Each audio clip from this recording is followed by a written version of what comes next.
how the Pulitzer Committee described Barstow's exposés, awarded to David Barstow of the New York Times for his tenacious reporting that revealed how some retired generals working as radio and TV analysts had been co-opted by the Pentagon to make its case for the war in Iraq, and how many of them also had undisclosed ties to companies that benefited from policies they defended. David Barstow, take it from there. Talk about the Pentagon program that you exposed.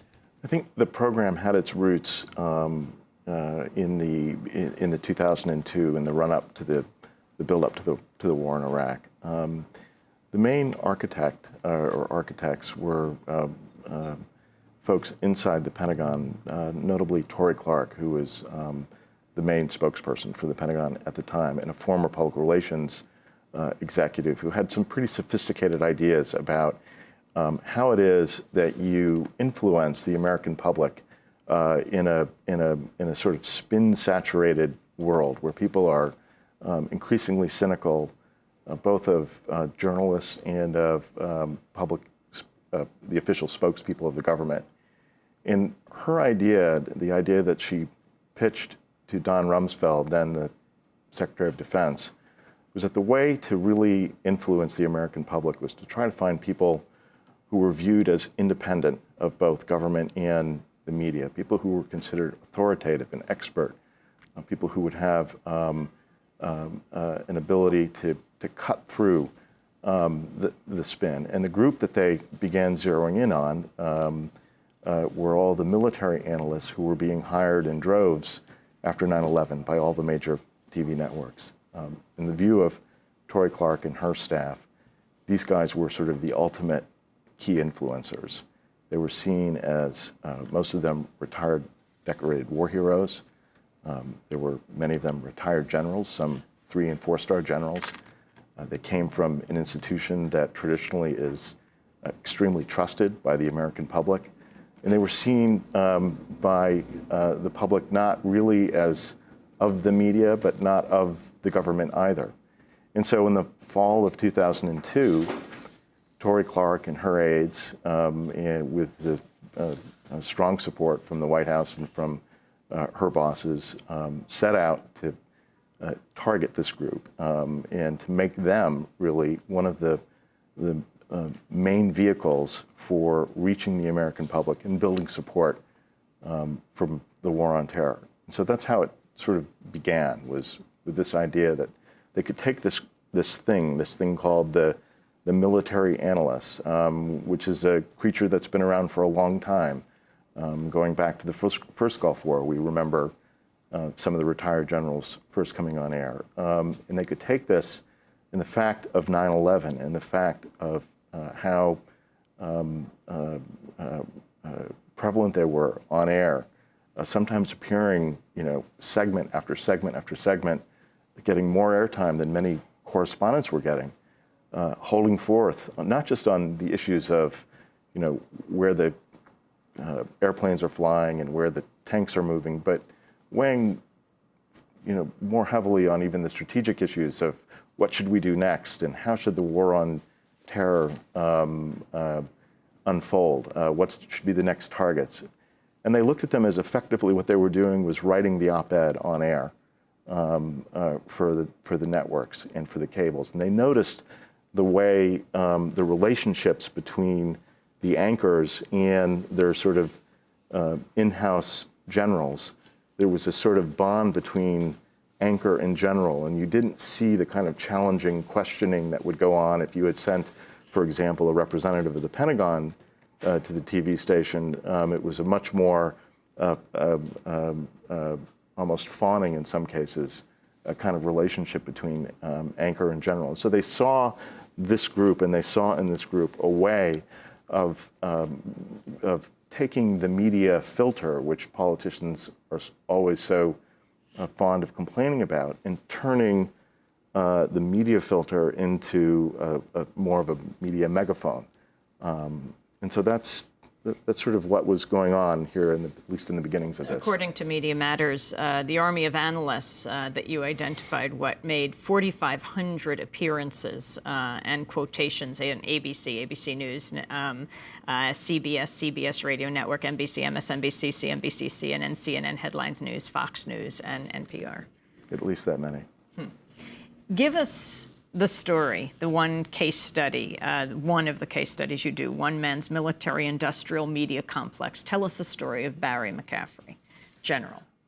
General Barry McCaffrey is really one of the most sort of impressive military leaders. He was the youngest four-star Army general, I believe, in our history. He was the man who became famous during the first Gulf War for leading the left hook into Iraq. He also then became the drug czar under President Clinton. And in September of 2001, an odd thing happened. Actually, the week before 9/11, he was asked to join the defense advisory board of a major private equity firm in New York called Veritas Capital, which at that moment, just at that moment, was making plans to invest heavily into defense contractors. 9/11 happened. Weeks later, General McCaffrey was hired by NBC to be one of its military analysts. And so what you see happening with General McCaffrey in the years since is that he has been on time and time again talking about the war in Iraq, the war in Afghanistan, but at the same time, most notably through his ties to Veritas Capital, he has been deeply involved in the business affairs of some of the major defense contractors who are operating in both of those war zones.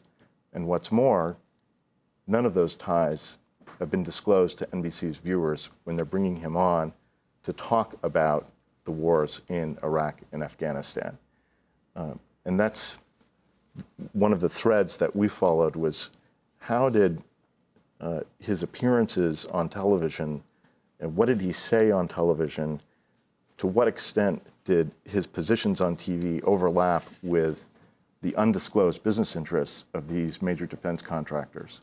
In addition, General McCaffrey works as a consultant. He has his own consulting firm. And what that consulting firm does is it helps defense contractors gain access and win contracts. So at the same time, while he might be going over to Iraq, for example, in his capacity as a military analyst for NBC and getting access to all of the top generals in Iraq, he's also representing companies who are trying very hard to get into that market. And so what we did was we looked very closely at how those different roles overlapped and intersected with General McCaffrey. We're talking to the Pulitzer Prize-winning journalist David Barstow. We're going to turn right now to a clip of General McCaffrey. As the media watch group Media Matters has pointed out, MSNBC continues to interview General Barry McCaffrey without disclosing his ties to military contractors. In this interview from February, McCaffrey advocates for building up the Afghan security force, but it's not disclosed that McCaffrey is a member of the board of directors of DynCorp International, a company under contract to train part of the Afghan National Security Force. And a big headline, the president is expected to announce a major drawdown in the number of U.S. troops in Iraq. NBC News has learned that more than half of the American troops there will be pulled out within 19 months, leaving perhaps around 50,000 still in the war zone. MSNBC analyst and retired U.S. Army General Barry McCaffrey is here. By the way, another question to be decided is, what are we doing in Afghanistan? Are we there to build an Afghan security force with our NATO allies and then withdraw? Or are we there to fight a counterinsurgency battle in this gigantic country? And that review is underway, and the president is waiting for it. General Barry McCaffrey, great to see you. Thank you so much for joining us. General McCaffrey on MSNBC, David Barstow. Elaborate on that. Well,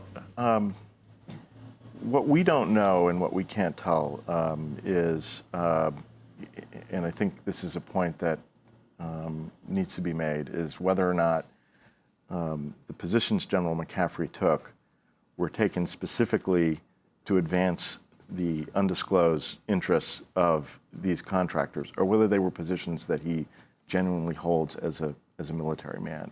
And it may be that they were, in fact, absolutely what he felt and believed as a military man. But the point was, and this was something that we tried to explore with the executives at NBC, was the question of, but how do you ever really know?